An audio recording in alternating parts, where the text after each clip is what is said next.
ওরা কি উটের দিকে তাকায় না? এবং উট হচ্ছে এমন প্রাণী যেটা একসাথে 1 মাস না খেয়ে বেঁচে থাকতে পারে। 1 মাস পানিও খাওয়া লাগবে না, খাবারও খাওয়া লাগবে না। সুবহানাল্লাহ পড়বেন না?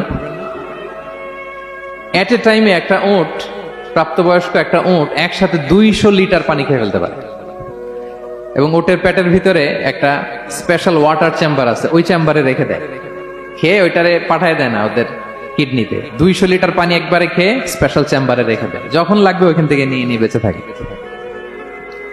1 মাস না খেয়ে বেঁচে থাকে কি করে? উটের পিঠে দেখবেন একটা কুজ আছে, একটা উঁচু উটকে যদি কল্পনা করেন, উপরে একটা কুজ আছে না, এই পুরো কুজটা হচ্ছে চর্বির আধার।